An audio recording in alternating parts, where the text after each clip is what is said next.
Para encerrar o nosso evento aqui desses 2 dias que foram muito legais, nossa última conversa também com 20 minutos, eu queria convidar ao palco candidata à presidência da República pela coligação Rede e PV, Marina Silva.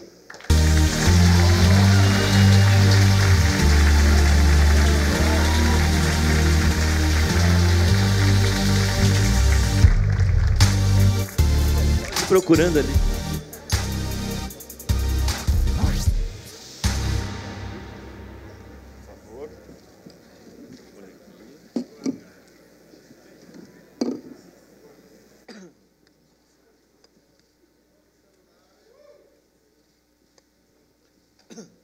Oi, Marina.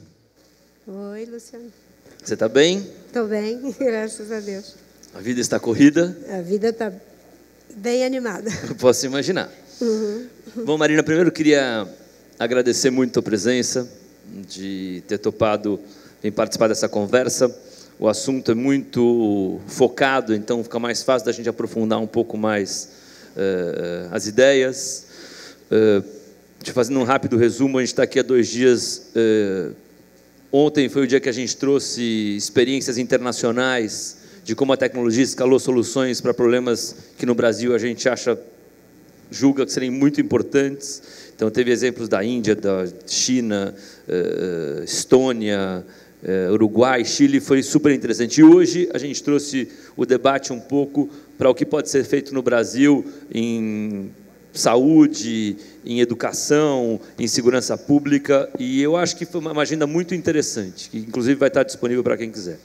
Então, a minha pergunta, eu começo como eu comecei para todos: se hoje eu pegar o teu programa de governo da Rede e for procurar lá no capítulo inovação, tecnologia, agenda digital, o que de fato eu vou encontrar? Boa noite a todos, a todas. Primeiro, obrigada por essa oportunidade, parabéns pela iniciativa. Eu acho que é um debate que tem uma relevância enorme para o momento que o mundo está atravessando e, particularmente, esse pedaço do mundo chamado Brasil. No meu programa de governo, você vai encontrar, nós estamos fechando as diretrizes e estamos também fazendo o programa, como em outras oportunidades, de forma bastante participativa, ouvindo especialistas, sociedade, mobilizando as pessoas.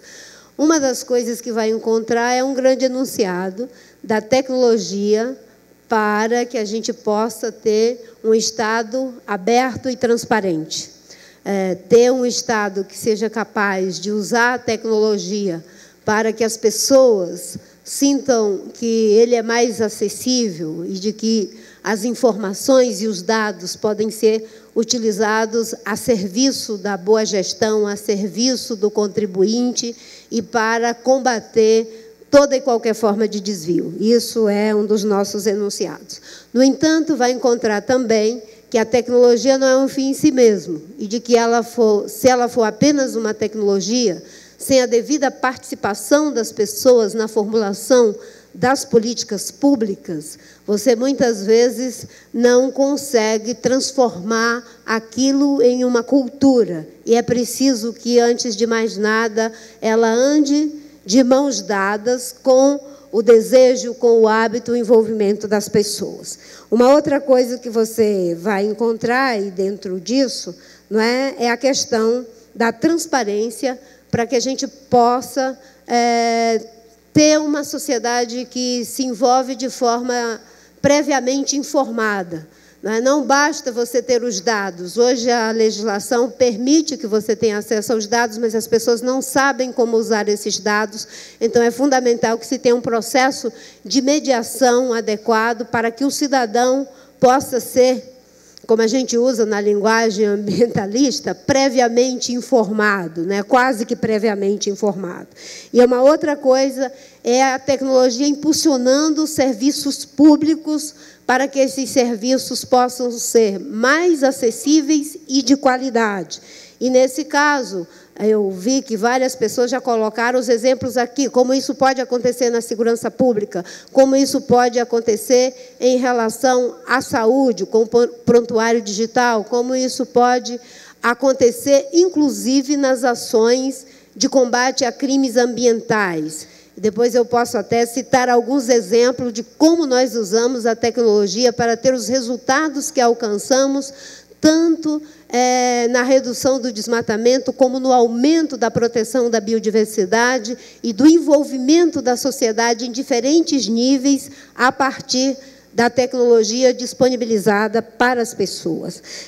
Nós estamos trabalhando também, né, aí já são outras ações mais específicas que têm a ver com, enfim, a demanda que todos estão colocando da identidade digital, aonde a gente, a partir de um documento, já esteja devidamente identificado para enfim, a sociedade e para, enfim, as várias necessidades que se tem. E um programa de integração das diferentes iniciativas que já existem de uso da tecnologia para o governo, no caso, aí, integrando o que já vem sendo feito no Ministério do Planejamento, o que já vem sendo feito no Tribunal de Contas, além de ser capaz de potencializar essas ações já existentes, a gente também ser capaz de associar toda essa tecnologia de forma, às vezes, até muito simples, com pessoas reais, no território, como é o caso dos sistemas de alerta nos problemas de enchentes, nos problemas de incêndio, onde uma pessoa com um simples celular, ela pode mandar uma informação e isso tornar mais ágil o processo de socorro em incêndios ou em catástrofes ambientais, como no caso dos grandes deslizamentos que tivemos em Santa Catarina. Então, são uma série de questões.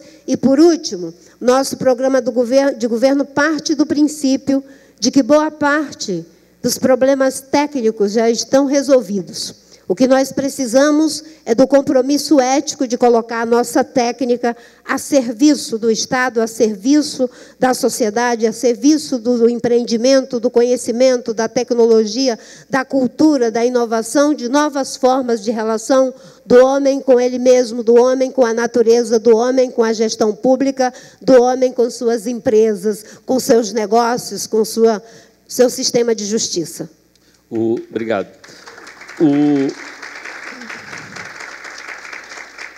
Perguntei para o Geraldo agora há pouco, queria ouvir a tua opinião também. Uma coisa é quando a gente escreve como a tecnologia pode escalar a solução de problemas. Outra coisa é quando você, de fato, tem a caneta na mão e precisa mudar toda uma dinâmica que hoje é pesada, arrastada, cara, ineficiente. Hoje o brasileiro paga talvez os impostos nos impostos mais caros do mundo para ter os serviços também mais ineficientes no mundo, nos que são prestados pelo Estado em sua maioria.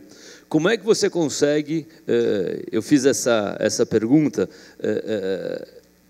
você acredita, a gente estava falando de inovação e tecnologia, tá? que o Brasil é um país muito conectado, que as pessoas têm smartphones, que o ambiente aqui, as redes sociais crescem em números que são números respeitados pelo mundo todo, enfim, a questão é assim, a gente consegue esperar de um governo Marina Silva que seja a revolução digital que o Estado brasileiro precisa e como ela seria feita?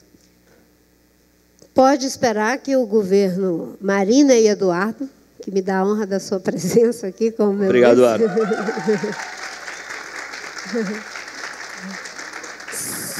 Obrigado. Será um governo que dará passos significativos para que a gente alcance esse objetivo que você mencionou. Eu acho que em 4 anos, né, Ronaldo, não se pode dizer que será, mas podemos dizer que sistemicamente introduziremos, vai ser uma redundância, no sistema, as bases necessárias para que se possa ter uma mudança substantiva, não é, nos processos de gestão. E você falou uma coisa muito interessante, né? Uma coisa é a gente concordar com todas essas linhas gerais. Outra coisa é fazer o que foi feito na Índia, fazer o que foi feito na Estônia, fazer o que vem sendo feito em outros lugares do mundo, quando você está com a caneta na mão. E eu falo isso com muita tranquilidade, porque eu tive a oportunidade de tomar essa decisão. Quando eu cheguei no governo, o processo de monitoramento do desmatamento da Amazônia era como as caixas de avião, né? Uma caixa preta. Você tinha o dado, que era feito por imagem de satélite, em uma série histórica, em que o satélite conseguia fazer uma varredura da Amazônia e criar fotografias de satélite, você ter ali polígono por polígono para chegar, ao final, numa análise precisa. A taxa de desmatamento foi X. Só que, quando você conseguia essa informação precisa, o desmatamento já tinha acontecido. Então, 2, 3 horas antes do anúncio, o coitado do ministro do Meio Ambiente ficava já, viu, Angélica, em estado de choque, sabendo que ele ia ser exposto ao Brasil e ao mundo com uma informação que não é agradável para ninguém. Então, e não tinha mais o que fazer, porque o dado era preciso, consolidado, mas o leite já havia sido derramado até reimor. Então, nós resolvemos mudar com a caneta na mão. Eu, o Capô e toda a nossa equipe, Basileu, que está aqui, me ajudou, nós conseguimos criar um sistema de detecção de desmatamento em tempo real, que foi o sistema DT. Com esse sistema de detecção de desmatamento em tempo real, tomamos a decisão de disponibilizá-lo de forma aberta para a academia, para as ONGs e para quem tivesse possibilidade de se cadastrar no sistema para analisar as imagens e produzir a sua própria informação. Não só nós produzíamos algo aproximado, acho que com uma perda de 30% a 40%, porque tem nuvem, tem um monte de coisa aí que não vou explicar aqui. Mas não era preciso, mas isso orientava a minha ação no território em tempo real. E uma ONG, uma universidade, quem quer que fosse, podia acessar essa informação e constranger a ministra do Meio Ambiente, dizendo, nesse momento, na Terra do Meio, lá no riozinho do Anfrísio, está acontecendo um grande desmatamento. E quando eu propus isso, dentro do governo houve um grande estranhamento. Qual foi o estranhamento? Nós vamos ser expostos. Você é louca, o Brasil vai ser constrangido internacionalmente, porque é a Amazônia. E eu disse, eu quero ser constrangida. Eu quero passar pelo constrangimento ético de saber aonde está acontecendo o desmatamento e ter que explicar para a sociedade brasileira e para a opinião pública internacional que esse desmatamento está acontecendo, mas eu não tenho um helicóptero, eu não tenho uma equipe do IBAMA, eu não tenho a gasolina, eu não tenho o carro para ir lá e controlar o desmatamento. A tecnologia a serviço da proteção do meio ambiente, a tecnologia a serviço da ética na política e a tecnologia a serviço do cidadão. Vamos... Pegando esse mesmo exemplo que você falou, então, no Ministério do Meio Ambiente. A construção dessa ferramenta digital que te ajudou numa questão que você achava importante, que era o desmatamento, como é que controla, como é que mapeia, como é que consegue ter mapa da informação disso. Foi uma ferramenta que foi proprietária, desenvolvida na época pelo governo, ou foi uma busca por coisas que estavam fora? Coloco isso para ouvir a tua opinião. Assim, a gente entendeu que, em vários exemplos que a gente viu aqui hoje, as ferramentas mais baratas e mais eficientes foram desenvolvidas a 4 mãos com a iniciativa privada, seja o sistema bancário, seja um empreendedor, começou a trabalhar a 4 mãos com os governos. Então, pergunto como é que foi esse exemplo que você fez e como é que você se colocaria num futuro governo seu em relação à inovação versus a iniciativa privada.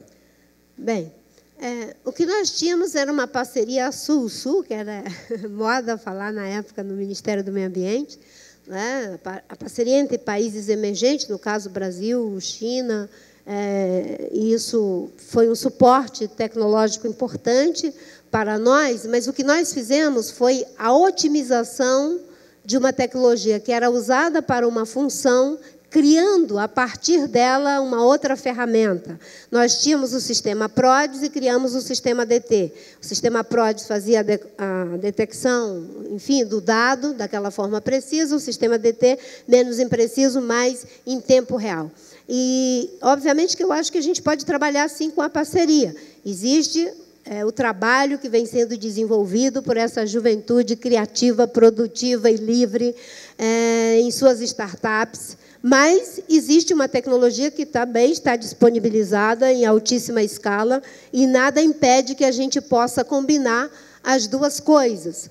E, obviamente, que nós temos boas experiências. Não é? Todo o trabalho que vem sendo feito no campo das células fotovoltaicas para a geração de energia solar, enfim, na China, no mundo inteiro, temos grandes avanços, não impede que a gente tenha no estado de Minas Gerais um grupo de jovens pesquisadores e desenvolvedores que foram capazes de produzir também uma placa solar de garrafa PET, que é algo fantástico. Aquilo que leva, enfim, precisaria de um container com toneladas de material, eles conseguem colocar num rolo em 80, 100 quilos.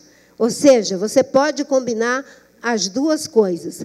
E eu fico muito tranquila em relação a essa questão de como fazer essa adequada mediação, porque a gente não pode partir do princípio, bem, nós vamos desenvolver apenas a partir de nós mesmos e perder os avanços. Se eu tivesse que pensar numa tecnologia puramente nacional para esses resultados do desmatamento, eu não os teria alcançado, correto? E a Amazônia não espera, as mudanças climáticas não esperam.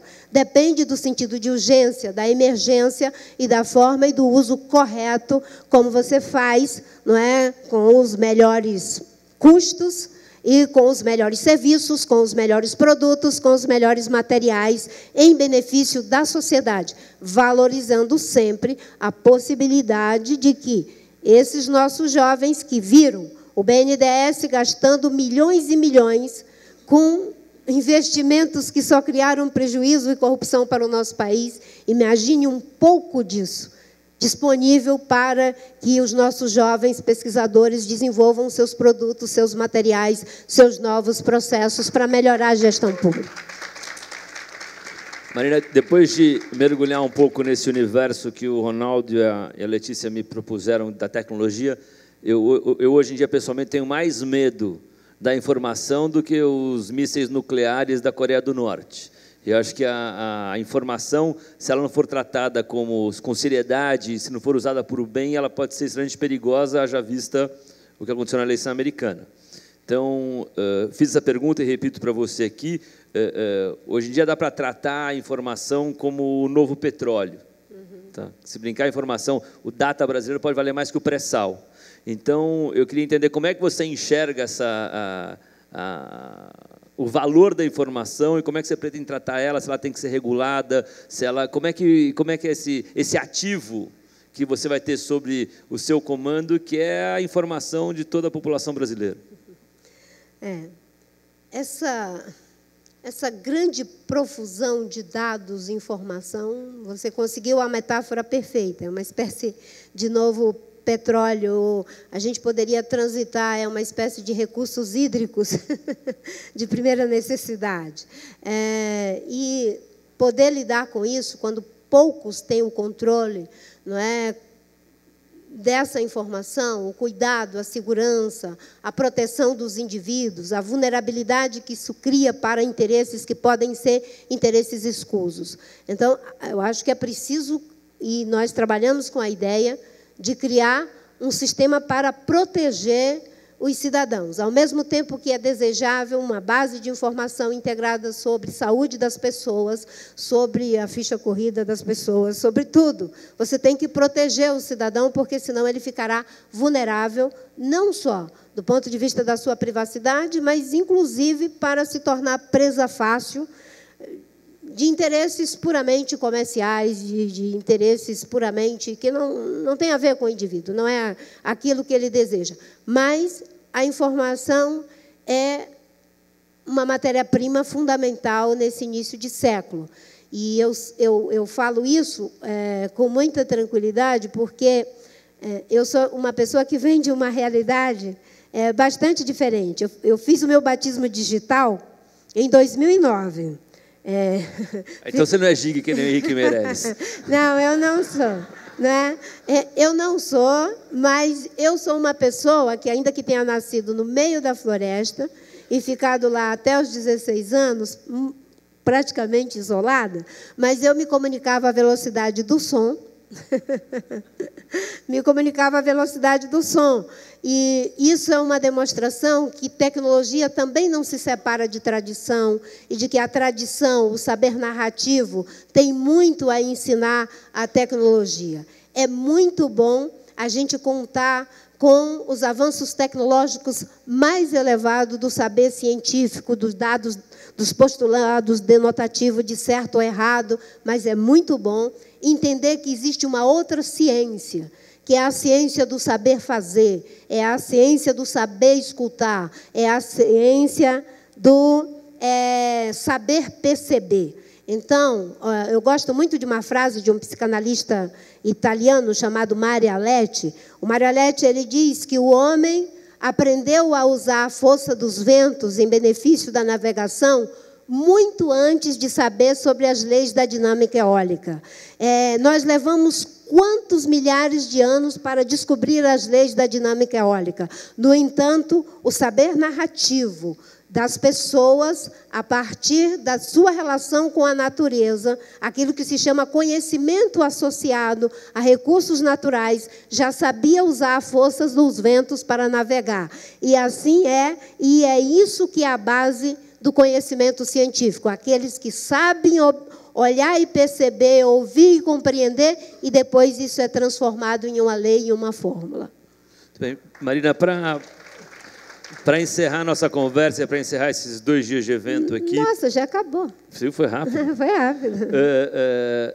A gente começou o evento, eu já devem te contado, com a história da Cristiane aqui, que veio compartilhar com a gente o quanto a vida dela foi difícil com seus 16 irmãos e mãe, e passou a vida inteira sem documento. A mãe foi enterrada como indigente, apesar de ter os seus filhos em volta, e que do momento que ela decidiu tirar seus documentos, foram 10 anos de peregrinação semanal nos órgãos públicos, repartições para tentar, e 10 anos depois ela conseguiu, e hoje, finalmente, ela vai até votar para presidente. Então, queria saber qual seria a sua mensagem para a Cristiane, que foi a vítima da não digitalização, da não simplificação do sistema, e para tantas outras cristianes que estão Brasil afora.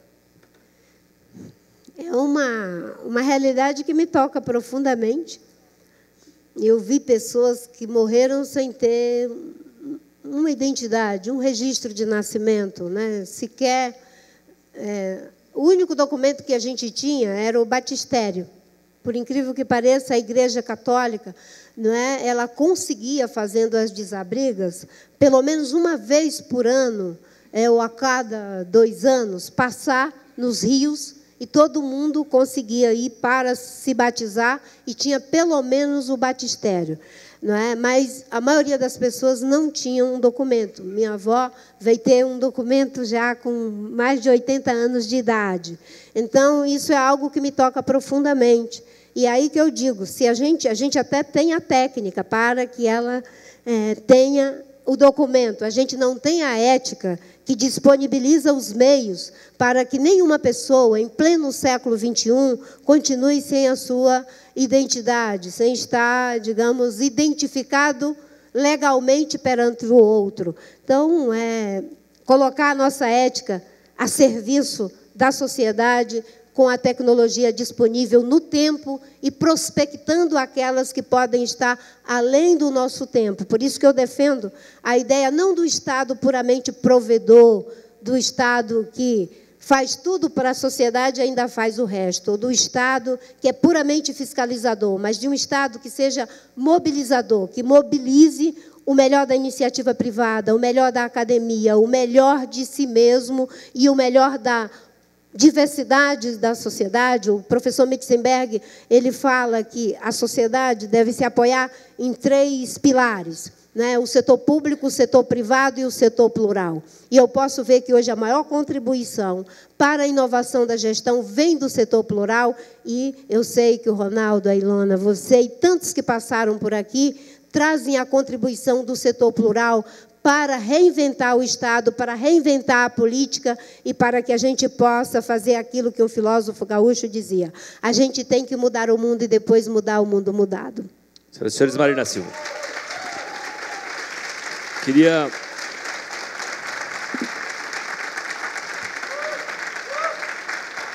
Marina, muito obrigado mais uma vez. Queria agradecer mais uma vez a presença de todos, agradecer mais uma vez a parceria do ITS, do Brasil Lab, Ronaldo, toda a sua equipe, Letícia, toda a sua equipe. Queria mais uma vez dividir a mensagem com vocês, que essa turma que a gente tem aqui é muita gente afim de contribuir para a renovação política no Brasil. Então, todos aqui têm capacidade de espalhar essa mensagem, de participar do processo, e quem está nos assistindo pela internet também tem que se mobilizar.